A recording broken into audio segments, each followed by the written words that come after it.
Good evening, Adam. How are you doing today? I'm sorry, was that a question?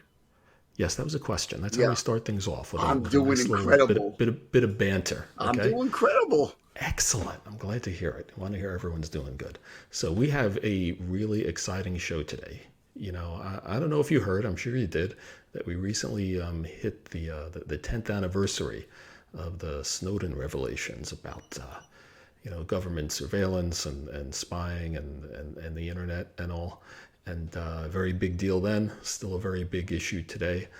But it ends up that, for those of us who have been around for a while, that was not the start of this issue. There's actually been a lot of work going on in the area of, internet surveillance and civil liberties and civil rights for quite a long time, really going back to the earliest days of the commercial internet in the mid to late 90s or so.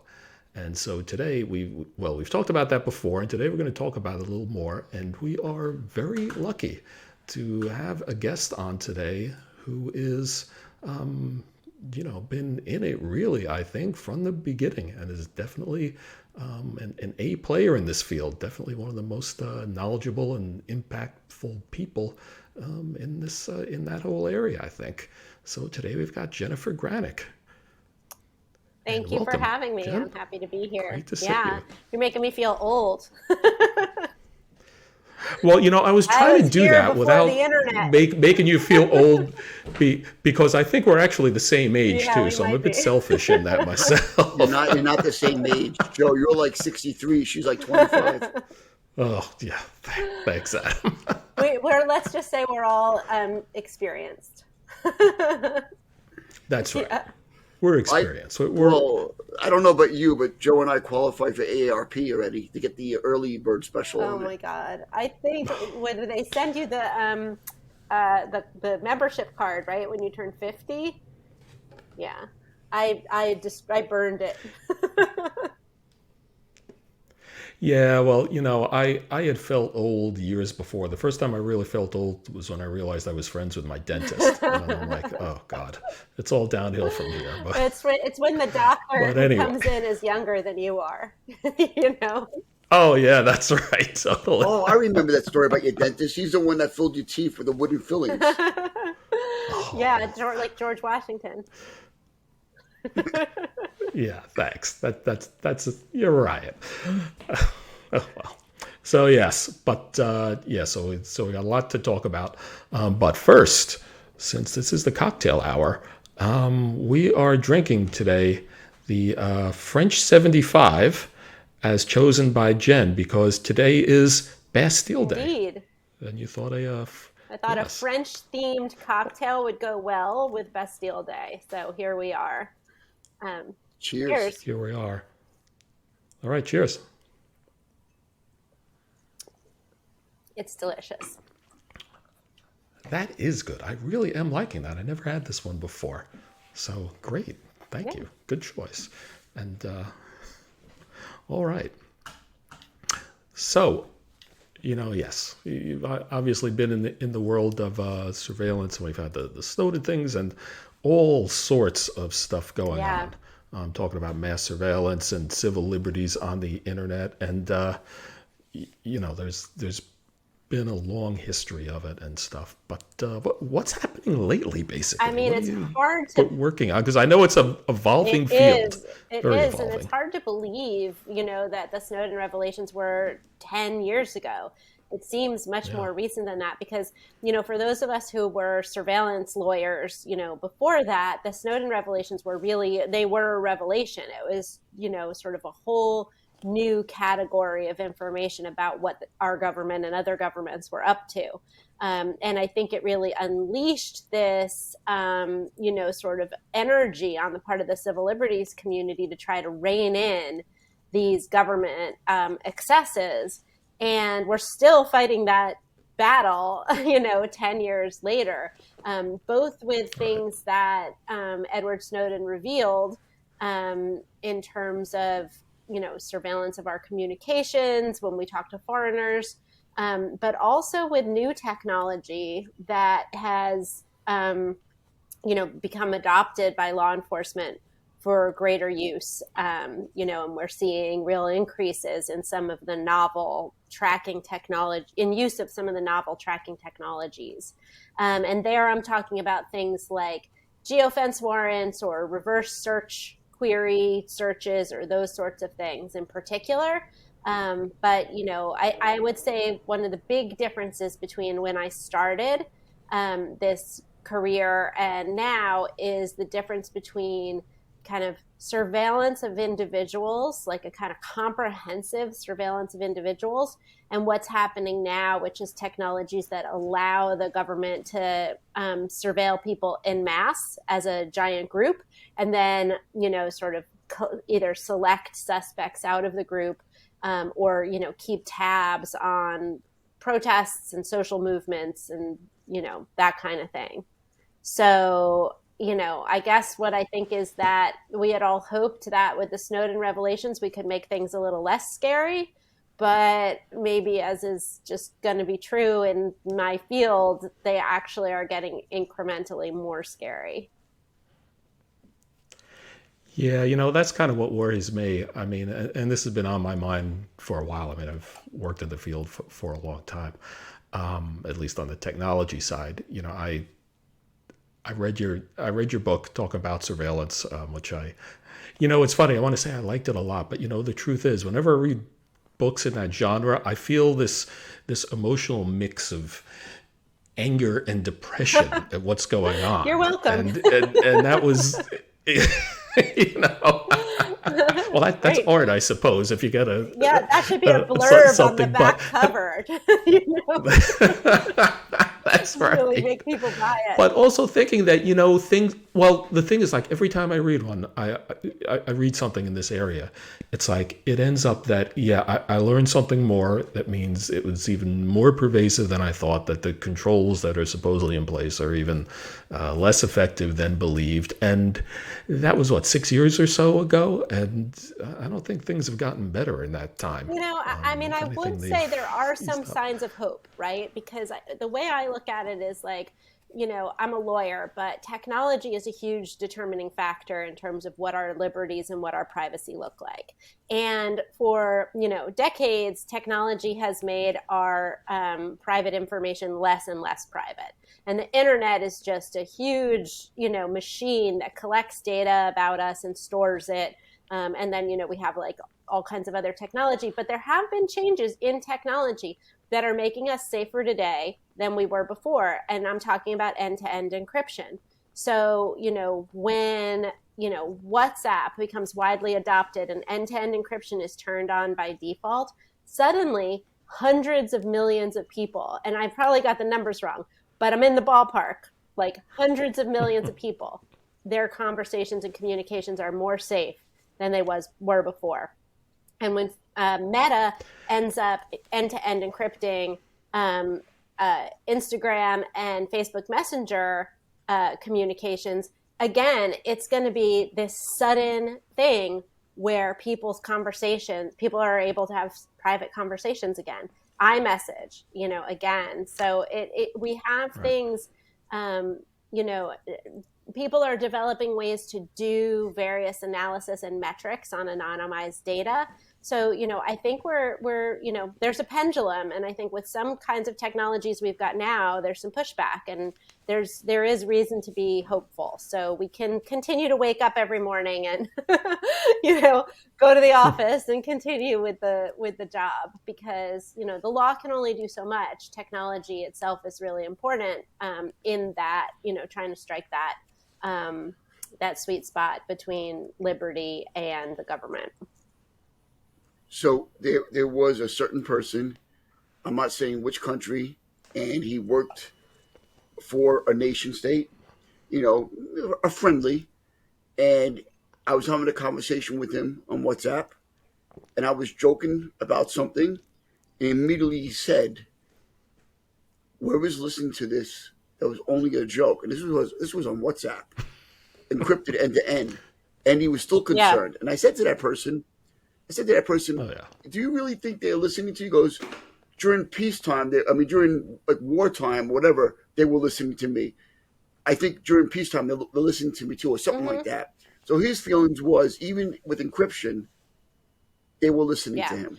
Well, I don't Well, really, I mean, it's, if you're a particular, you're in a particular field, then I think maybe extra caution is warranted. And, with technology of all sorts, there's always like a cat and mouse game between security and then vulnerability and then security and vulnerability again. But, as far as I know, and I think that the way that a government has to collect end-to-end encrypted messages is from the endpoint device. So they have to I was break just going to say into that. your phone and get the messages there, and that is possible. There are the Oh global yeah. spyware groups that or spyware companies that sell you know that sell spyware that can implant itself on your phone and collect the messages there. But people could really test WhatsApp. It's widely deployed, and try to determine if there are vulnerabilities or not, and then the company fixes them. So I think endpoint attacks are still clearly a way to get around end-to-end encryption, but I have a lot of faith in Signal and WhatsApp and iMessage to iMessage that the engineers there are watching and keeping an eye, making sure it works. So I well, don't think Joe is happy with WhatsApp. well, no. Here's the thing. Some of this is technology and some of this is trust, and you might say that I'm a bit cynical too. I do use Signal. A lot of people in security use Signal. We know that they appear to be, very strong technically, and very strong in terms of their commitment and the people there. And I say very strong technically. There's from the technology side, that's really saying something. There are a lot of things, a lot of products out there, whether it's messaging or file transfer or whatever password managers that say they have end-to-end encryption, and either they really don't or it's not effective and they don't have really good ways of doing it. But also, a lot of these things get to trust too, and the trust of the company. I mean, let's be honest.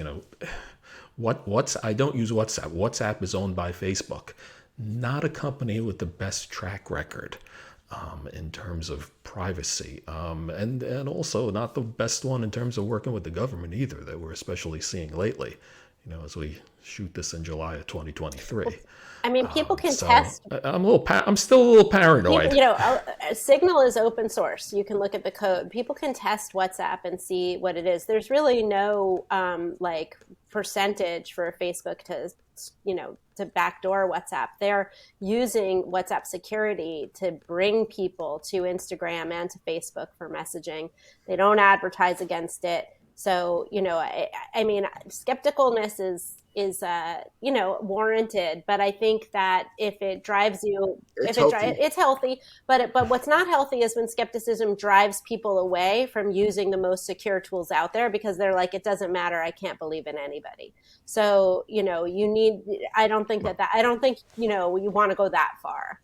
You should be using WhatsApp or So Signal. well, in the 10, what we do in security is, we always say, look, there's a risk here, that nothing is perfect, and we're shown time and time again that some things that you say, well, they're improbable, or they may not be there. That's a little too tinfoil hat, and they end up being Oh true. yeah, So I say be that is what we learned from the use the Snowden. best, but still understand the Yeah, I mean, limitations. that is what we learned from the Yeah. Snowden revelations. I think there were a lot of expectations on people's part about like what the government was doing, what it could do, and what we learned is that they were just blowing through all those stop signs and Yeah, flying they were over the doing all of speed it, bumps right? and collecting all kinds of Yeah. stuff. So it's in, true. in 6 years that I know Joe, or maybe 7 now, Joe has never checked my hash for my Signal, nor has he asked me why I changed my phone. So when he gets the Signal alerts, he doesn't do anything. What's Oh, that about? please. Adam, Adam, believe me, nobody could impersonate you. As soon as I see the line of text, I know it's you. It's so easy, So you know. I message my phone died, and I have my other phone. I have two phones, and I messaged Eric, and Eric's one of our colleagues and friends, and I messaged him. I goes, "How do I know it's you?" I go, "Ask me a Mm-hmm. question," and he did, and I answered. He goes, "No one else would have ever known that. I believe it's you." That's right. Ask me something only I would know. That's like the best. Yeah. That's right. But it's interesting to talk about the endpoints too, because Gen X, I think you're right. The technology for the end-to-end encryption and things like Signal and really what WhatsApp are doing too are far better than what we had a few years ago. Yeah. It's something I've actually believed in for a very long time, and they're doing great work in doing that. But yeah, I shouldn't say the bad guys. I would say that the people who want to get around that, whether bad or whatever, they're clever, Yeah. and the most obvious thing for them to do is to go after the Mm-hmm. endpoint, and it's like yes, iOS is tough. Yes, it's not so easy to backdoor at all, but I've probably gotten more respect for them than in the past. They can certainly do it on a one-off basis. I mean, that's what the Pegasus software that I NSO Group puts out, it Yeah, does, yeah. is it hacks into iPhone endpoints, and is able to, do surveillance there, and not just pick up Right.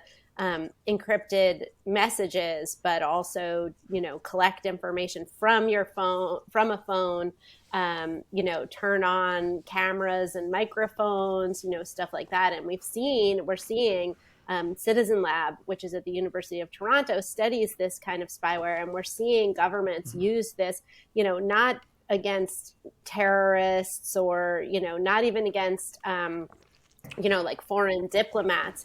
We're seeing governments use this against like activists who think there should be a tax on sugary Right. soda because it's bad for children's health. Like where, we saw this, I guess it was Saudi Arabia who was spying on the phone of uh, the reporter Khashoggi's wife, Oh yeah. who then he was Right. murdered. So I mean, it's like, this is serious shit. It's journalists, it's citizen activists, and in the spyware industry, we're not seeing the kind of checks that you would need to see in order to make sure that these really inherently dangerous tools are not misused. But then the question is, like, what checks are there? So that's a difficult question. I was going to say that there's the matter of checks, and there's also the matter of actually something that from speaking to you, Jen, that's gotten into my head quite a bit is, it's like they were starting with okay, diplomats, real terrorists, the super bad guys they're going after, and now you hear them going after journalists who are maybe the next tier, and then maybe activists who are not dangerous but to anyone, Or parents. but at least annoying. And it makes you wonder, are they getting better at it, and are they getting and is this technology getting closer to much more widespread adoption of it, Didn't they which go is, after parents at PTA meetings, school I board don't know if they meetings? did with their phones and their messaging. I think they did But kind of but you know, generally. keep in mind, right? And Jennifer, you can correct me if I'm wrong. Let's do a fact check here, right? It doesn't have to be spyware. It could be a 0 day where you send a zip file to iPhone, it tries to render it, and that ends up doing something. There's so many different 0 days out there that we really don't know. You don't necessarily have to, Yeah. download a payload, put the payload on the phone. You know, you just study. Oh, oh wow, this is a nice little 0 day. I mean, you don't even need 0 days, right? Like, you can have known exploits, but if people are clicking on, malicious links, or, Yeah. opening malicious attachments, and you are on a, device that will load that code, then you can be owned that way. So it's not even necessary that it be a particularly novel attack. So but it depends a lot on how secure the software you're running is, and that's why they have very high-end specialized tools to attack the iPhone, because the Apple environment is locked down in a way that, like, I have an Android phone, so it's locked down in a way that Android isn't. for example. Yeah, you're right. I mean, most of what we spend our time on battling are really, good old fashioned phishing. The classics Yeah. that keep getting better, and to tell you the truth, doing it on a phone. I mean, I personally am a big I'm a big advocate of the iPhone and iOS versus for in the Android versus iPhone thing. I'm an I'm a iOS guy. Google person. I Not am that all it's in Android, all Google. yeah. They own me. Yeah. So Well, either one. Not that it's impenetrable, but I don't know. I guess it's a level of comfort or anything. But then the paranoia also creeps in terms of there's not ultimate assurance if everything's working the way it's supposed to, Yeah. and if the controls are there that the way we think they are. I guess I'm a little gun shy. I'm worried about the next time I'm gonna have my heart broken again. We're like, I thought these guys were doing a Well, good one job, or they thing were good, and you end up it's I mean, one thing I think you have to worry about isn't like, your technical security, but like your legal security. Because if you're communicating over oh other yes. forms, like it's not end to end encrypted and you've got, email in particular, all your email, things that are stored on Facebook, Twitter DMs, like, anything like that, then all that information is available to governments. It's just a question of what legal process they need in order to make the company comply with turning it over. And other countries, even so-called friendlies, have rules about getting access to this information. They treat their citizens differently than they treat us. We treat our citizens differently than we treat them. And then we trade information back and forth. And it's not necessarily that hard to get the right kind of legal process. The search warrant is kind of the gold standard in US surveillance law. But, one thing we see is that it's just super easy to get warrants. Not all courts are really scrutinizing them. We've seen, in some cases, it's like, the police can get a warrant to search a phone in basically every case because they're arguing, well, we know people use phones for everything, so they must have used phones for this crime.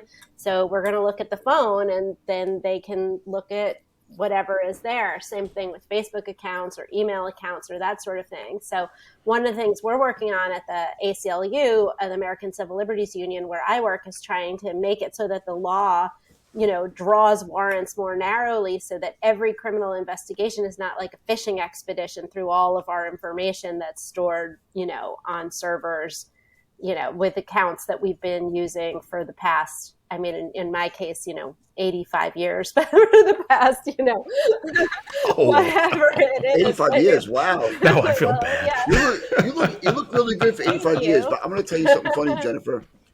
I was working for somebody, and it was not Joe.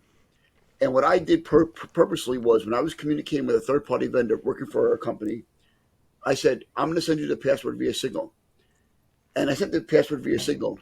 And my boss came back to me and said, why would you do something like that? Just send it through email. No. And he was Yeah, the that's manager of an organization in cybersecurity. He goes, what does it matter? We're not the NSA.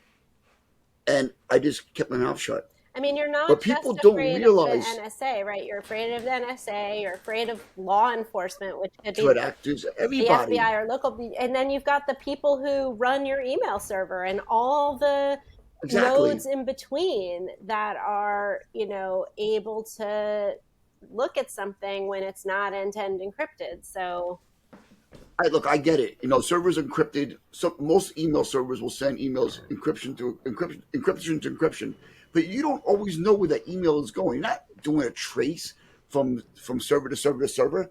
And our cell phone companies actually allow those emails to pass through their servers purposely. You can't do it without going through them.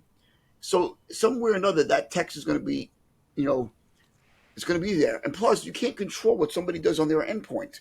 What happens if they lose their machine? Their Outlook is open, or their browser's open. Somebody looks over their shoulder. I mean, I understand that even if it was encrypted, that's okay. But if somebody grabs your machine and it's open, you have no control yeah. over it. You want to be able to do it. When I use regular emails, I would use a colon or something like that to send the encryption. So the person has to go to the server, pull the email through 443, Hopefully, they don't have a man in the middle attack where that certificate's being seized and sent by somebody else. But people have to use best Yeah. practices. And I have another question for you. Um, you ever look into those other third party phones, the ones that are secure phones that don't use Google, that don't use iPhone, that have their own kind of sort of OS? I looked at those a couple of times and I was like, I don't think I so. mean, I think it's very hard to like, home grow your own security, like roll your own high end crypto. And I think like usually that doesn't really work.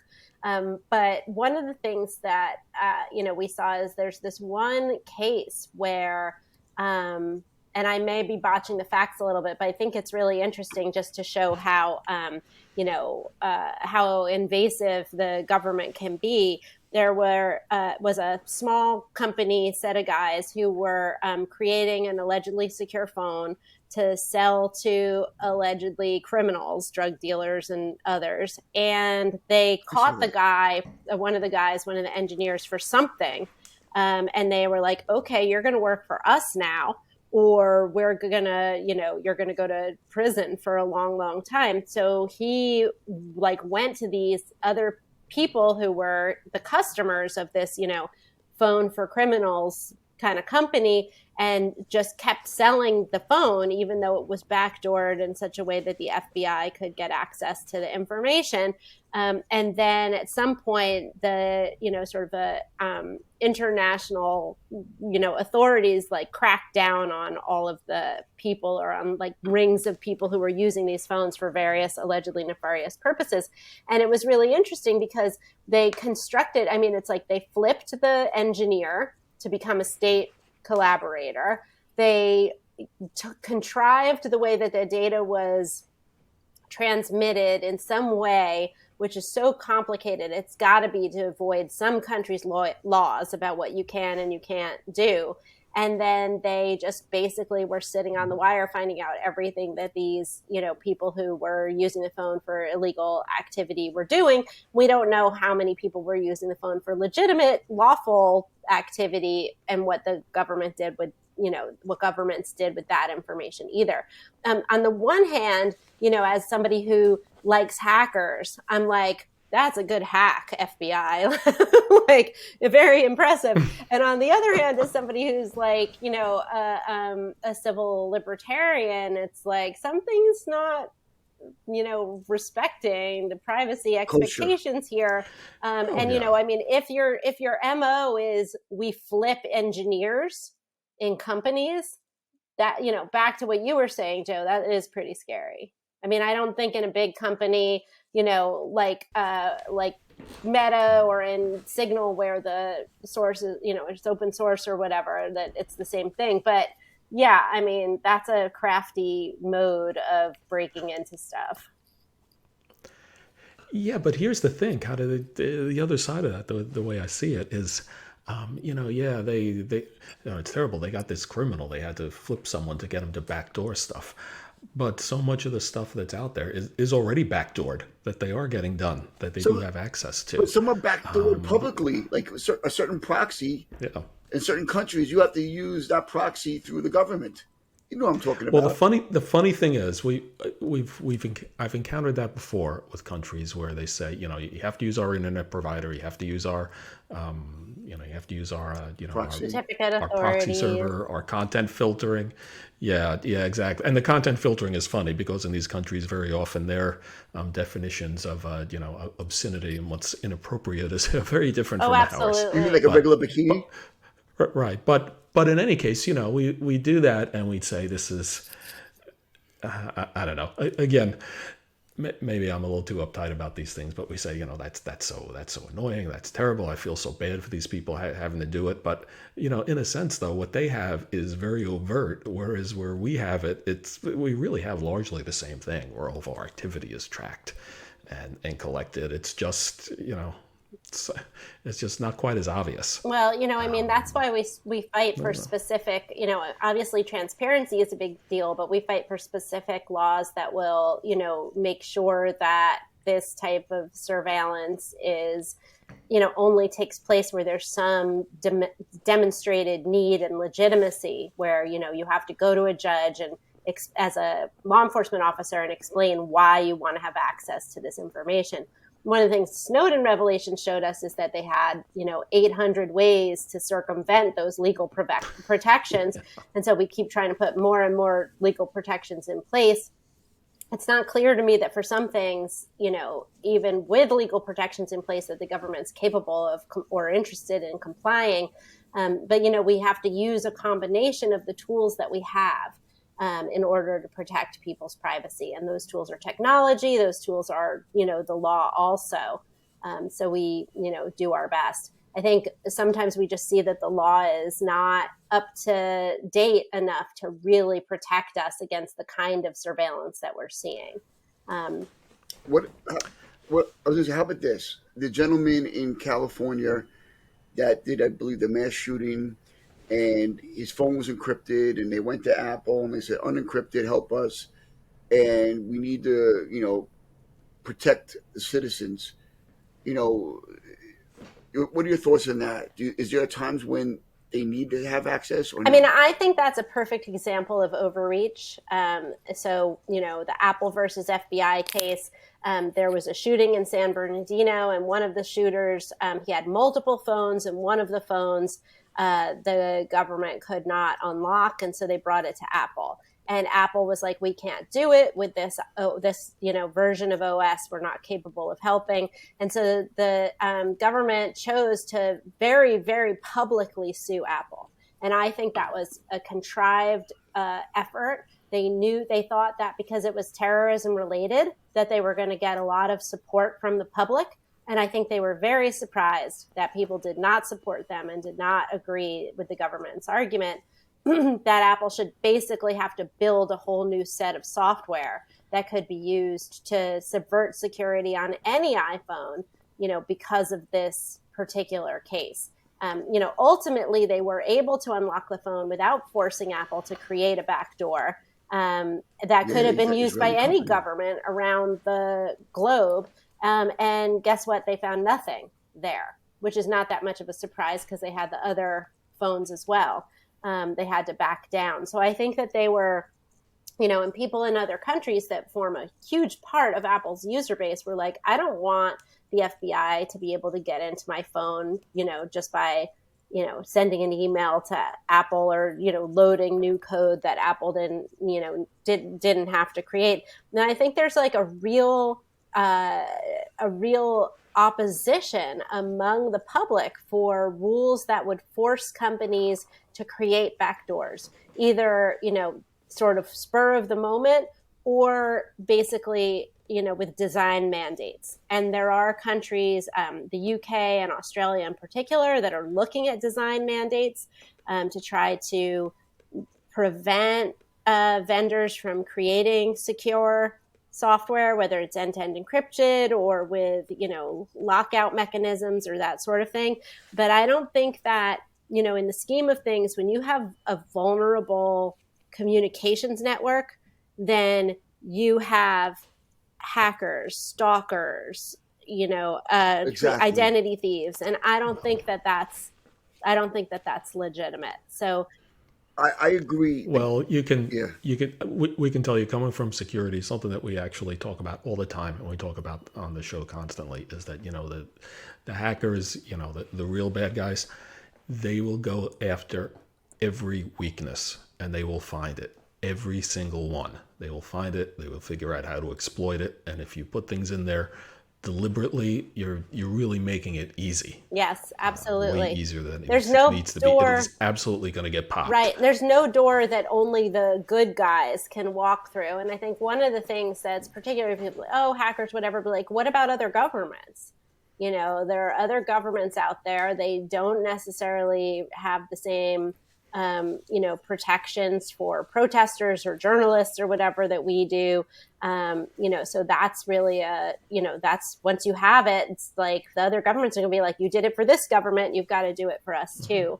And then the other thing is like our government is not reliable. Like they have not demonstrated the level of respect for the rule of law that they need to in order for us to really feel comfortable that they'll never abuse their access, or that, they won't abuse their access to a significant amount. We talk about good guys and bad guys, but if you look at the history of U.S. surveillance, and I don't mean like long ago history with spying on Dr. Martin Luther King and that sort of thing. I mean like current history with reports from the federal courts about what the NSA does and their failure to comply with the rules and regulations. I'm talking now. Our government is not trustworthy in terms of following those rules. So, in that case, we need to protect ourselves to a large extent. And believe me, there's more than enough other information about us that's out there for the taking. So I'm not super concerned. Well, that's really interesting, and that's something I actually wanted to ask you about when I had, read the book. This had been on my mind, just all the things that the government is doing, and they say we have authority to do this, we have the authority to do that, and just as I run down the list of all the things they've done and all the justifications and everything, I say it sometimes. So I'm not a lawyer, and I'm a technology person. I'm a bit of a simpleton when it comes to things sometimes. And I read something like the Fourth Amendment, and it's very simple to me and very clear. It's like it's pretty straightforward. But then I hear some of the arguments to get around it, and I understand lawyers. There's nuance, there's things like that, but when you hear about some of the really tortured ones, it does kind of trouble me to say, these are people who supposedly, took oaths that they were going to follow this, and they're really blatantly breaking it. I think the Fourth Amendment is classy. Very concerning. Yeah, I mean, the Fourth Amendment is very classy. It has like this nice ring to it. It's very straightforward. But in terms of the way that it's actually interpreted in the law, it's pretty much a fucking disaster. And as somebody who, that's my favorite amendment. My doormat says, get a warrant. I'm just most of my work. I got to get one of those. Yeah, that's cool. Most of my work is about the Fourth Amendment. But there's all kinds of ways in which the government gets around it. And I'm just going to give you an example. So if something is protected by the Fourth Amendment, then in order to access it, law enforcement needs to go get a warrant. And the magic thing about a warrant is that you have to go to a judge, an independent entity that's from a different branch of the government, and show probable cause that there's a crime going on and you're going to find evidence. Probable cause is not a big thing. It's not more likely than not. It's just that there's a likelihood or a probability. It's not that high of a standard. It seems like that should be a minimum to get access to people's most private information. But the government, to this day, the federal government argues that it does not necessarily need a warrant to get access to your emails or to information that you've posted on Facebook and your communications on Facebook. And they have all kinds of excuses. The number one of them being that the terms of service for these products say that the company can look at your content under certain circumstances. And the government says, well, if it's not secret from everybody, then it's not private. And if it's not private, then the Fourth Amendment doesn't apply. So, even to this day, when they're talking about, end-to-end encryption and the San Bernardino phone, and they're saying, well, this is warrant proof. This is warrant proof, data. It's like, well, guess what? You're not even promising that you're always going to get a warrant. You've got all kinds of ways, that you've got around it. And if you don't get a warrant or your warrant is insufficient, then you have all kinds of arguments why you still get to use the data. So I don't have a lot of sympathy for that. It seems like in this day and age, it should be pretty clear that your social media information and your email are protected by the warrant requirement. And that's what the government has to do if it wants to read my stuff. So let me ask you this. I saw a video the other day where a trooper pulled somebody over and said, license and registration. And the guy goes, I don't have to provide that to you. I don't have to provide my name. He goes, yes, you do. And then he goes, no, Fourth Amendment says I don't have to give you my name. What are your thoughts about that? Okay, this is a hard question for me because I actually don't know the answer to this, and I should because I'm a Fourth Amendment expert and it's like a real world thing. Oh, I stumped you. Me, yeah. I think it depends on why they got pulled over. But my understanding of this is that you don't need to provide ID. I think even if you get pulled over for a reason, I think you don't need to provide ID. But if you don't provide ID, then they are allowed to detain you until they can like somehow independently know your identity. And that sucks. So most people show the ID. But I think that's the rule, is that you're right. You're not obligated to disclose it. But as soon as we're done with this podcast, I'm going to look it up. And if I'm wrong, I'm going to be embarrassed. That's going to be. This was not a setup. I bet. No, I'm sure Adam has all kind of other questions for me that I maybe don't know the answer to. No, I mean, the thing is. Well, I've got one for you. Okay. I've got one. Hopefully this is easier, because think about what you were saying before. It's like, okay, we have the modern age, and I know like the Fourth Amendment is simple and it's written in 18th century language, whatever, but I think it easily translates anyway. Okay, so especially hearing about that. So if our social media, our email, our phone calls, if they're over all these things are not protected by the They Fourth are Amendment. protected. Is protected They are by protected. the Fourth Amendment. Yeah. But the government's not recognizing it. Is that about it? it? Is that but they are protected. Okay, but I mean, okay. I just got excited because I was like, let's be clear. No, that's You're okay. wrong Okay, all right. right. All right. No, I agree with that. But I mean, okay, so let's say hypothetically we accept some of these government arguments about how all these things are not protected, say. Then what is, if I scroll out, my shopping list with a big feather on a parchment and lock it in my basement? What's left if you take away all this stuff these days? The quill version of your shopping list. Yeah, quill, So little inkwell and all that. This goes back to the also, like, I turn around and I throw some papers in the garbage, and then the garbage goes on the street. Is my garbage protected? Is it not protected? It's on the street. Can law enforcement look through my garbage? Do they have to wait for it to go in the truck? Do they have to wait for it to go to the dump? These are the weird things that I think about. Well, I mean, the garbage rule in the federal courts is that when you throw it out, you've abandoned it, which is ridiculous. And in a number of state courts, they're like, that's ridiculous. People don't have the reasonable expectation that people are going to just dig through their garbage. So this like abandonment doctrine is really highly questionable. But, it's an example of the government going for it. Joe, to your point, about the technology, I mean, what you're really asking is like how, when technology changes, like what does it mean for our protections? And I think there's two things. One thing is that, what the internet and technology has done is it's like gathers more of our information than ever before and centralizes it into like a nice, delicious honeypot for surveillance, for people who want to surveil us, and it used to be more expensive to collect that information about us. Today, you can go to the phone company or to Google and track my track where I've been, 24 hours a day. Not just now, you can go back in the past and find me too, which was impossible in the olden days. But even for following me, you'd have to pay a police officer to follow me around, and that was like a natural disincentive.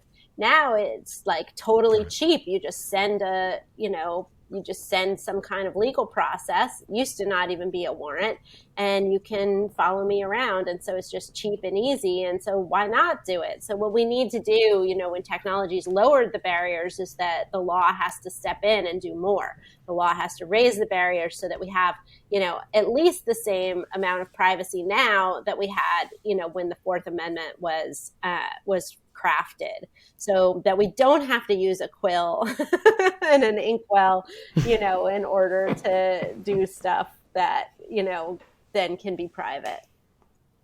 So I wrote a paper on for my master's about telemetry and MyFitnessPal, and putting government aside. This guy turns around, allegedly cheats on his girlfriend or his wife, sleeps with a woman. They happen to be Fitbit friends. She sees that his heart rate is 140 at 3:30 in the morning. She then has her attorney, I think, subpoena the rest of his MyFitnessPal records and everything. And my point is that so much stuff is shared, you can deduce or deduct what's going on, and you put yourself in a precarious position. another person turned around and was doing Pokemon, and he was doing Pokemon in he was friends with his girlfriend doing Pokemon, and he happened to be at this address, and she knew where it was, where he was.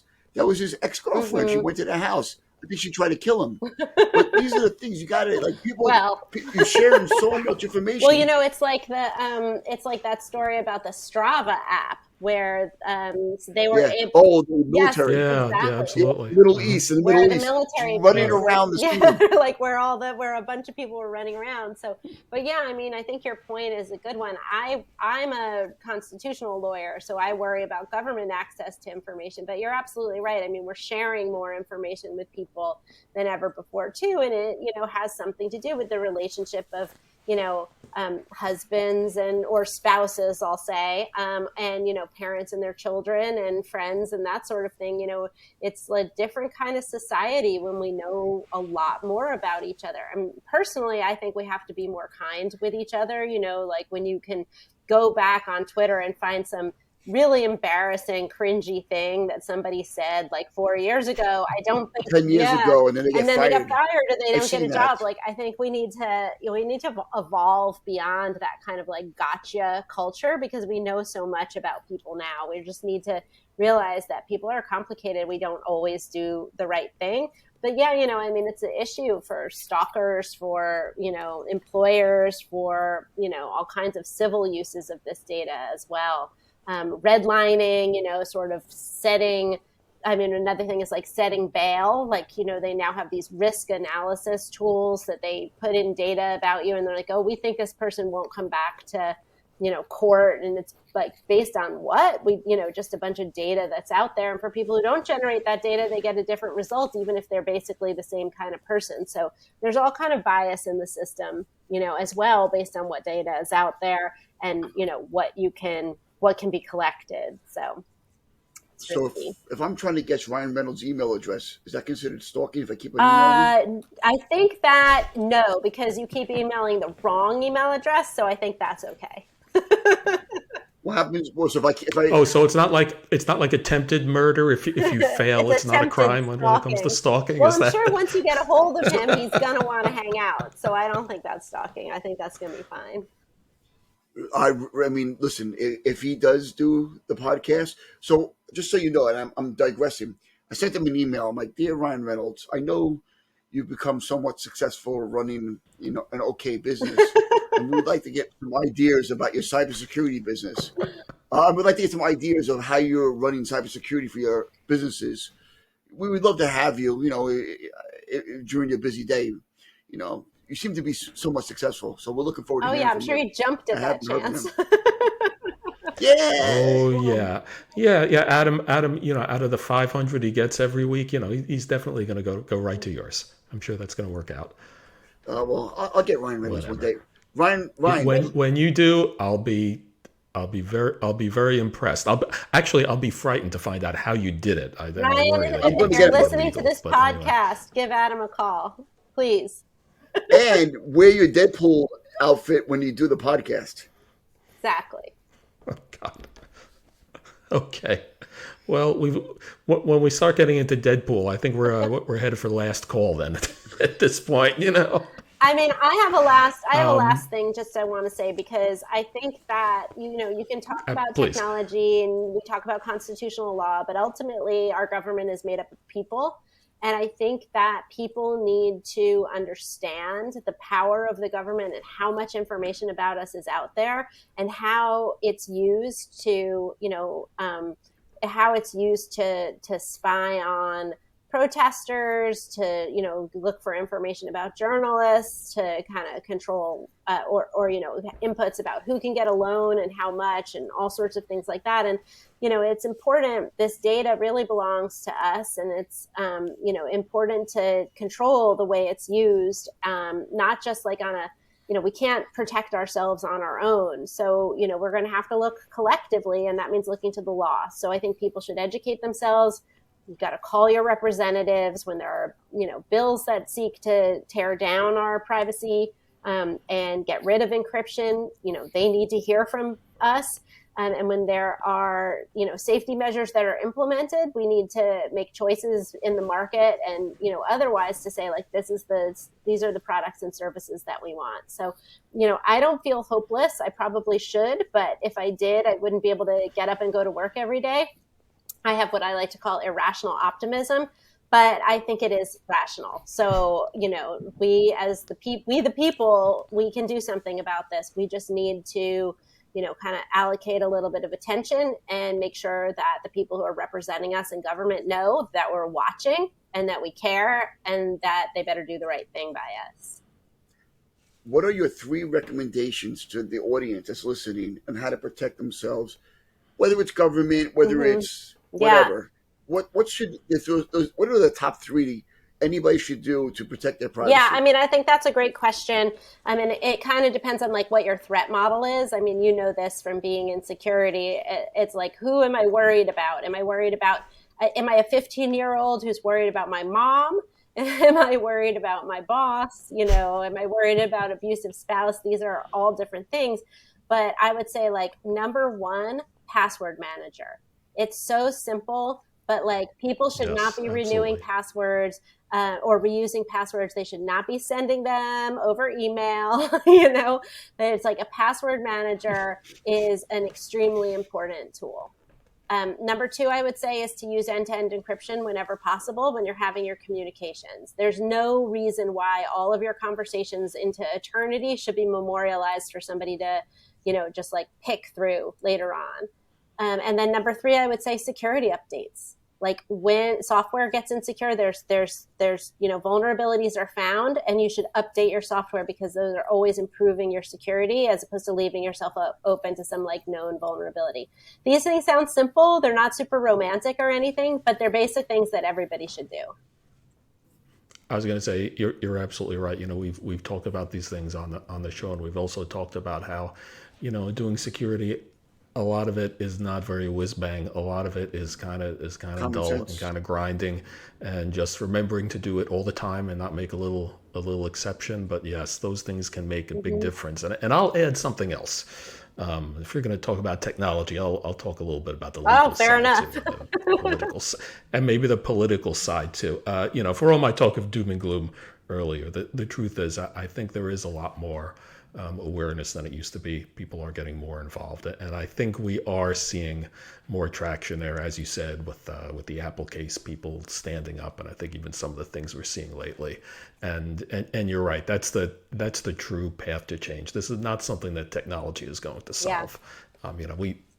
We're technology people. We want to have the strongest things. We're defenders and all, but ultimately, we have to make sure that all of us and our on the government, that we the people are making sure that they're doing what they should be doing and not doing what they shouldn't be doing.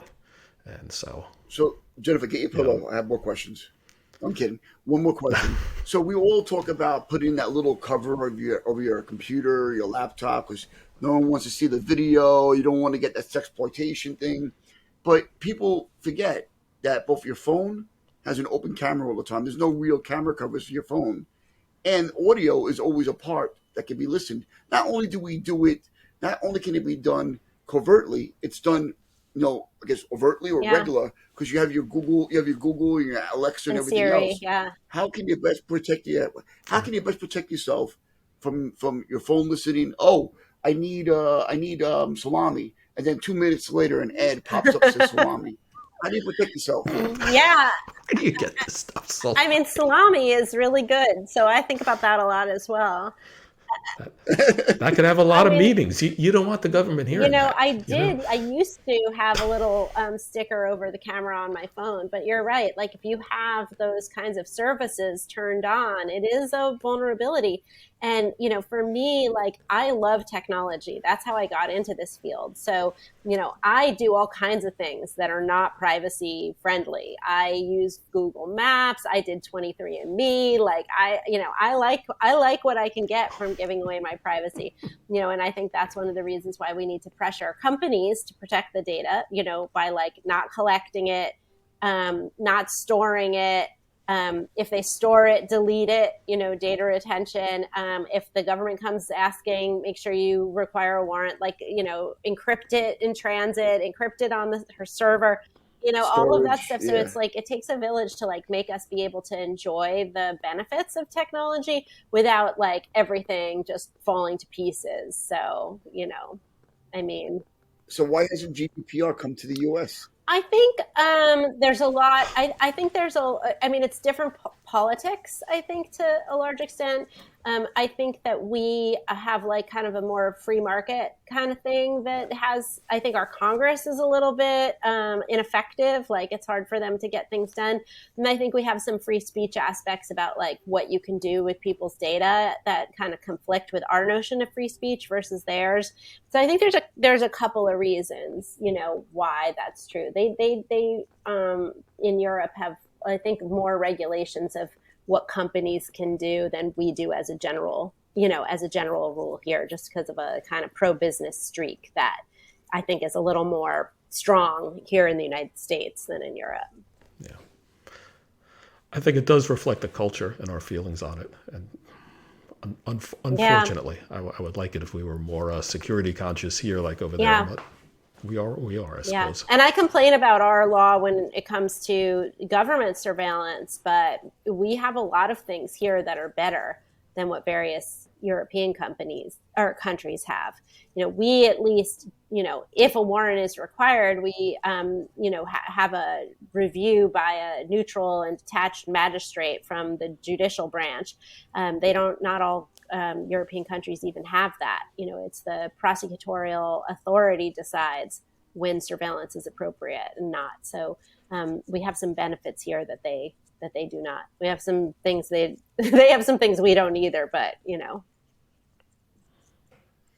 So, Joe, I'm going to save the rest of my questions for part 2 when we do it. Okay, that sounds good. Thank you so much. I really appreciate the answer. All right. Yes, Jennifer, thank you so much so fun. Thanks. for joining. And thank you so much, really. This is something we care about, but we're not experts. And for really, devoting your career to this, it's important to everyone. And that's good luck. I'm gonna need it. Stay with it. I don't know. I know. Yeah, you're going to need it. She only has I know exactly. She only has 3 more years left of life. She's too old. Yeah, I'm like 85. She's 85. 86. Adam, I was gonna wish her another 85 years of success and then everything. You look incredible. You cut it down to 3, dude. No, okay. Well, thanks, Jennifer. Adam, this has been fun as always. Yes. Everyone, remember, this, yes. Please listen to the podcast. Now that we're on YouTube, we have to say like, subscribe, follow the podcast, send us comments. We're available for all your security needs. If you want to talk with us, please reach out to us. Give us feedback. You might even get Adam to do a bar mitzvah. You never know. And I also make an excellent French 75 Yes, cocktail. now we know. That's right. I think I need another one. This went down easy. I can Good get you your choice. parties now. Okay. This was incredible. Thank you. This was a great trip. Awesome. Okay. Thanks a lot, everyone. Thank you. We'll see you.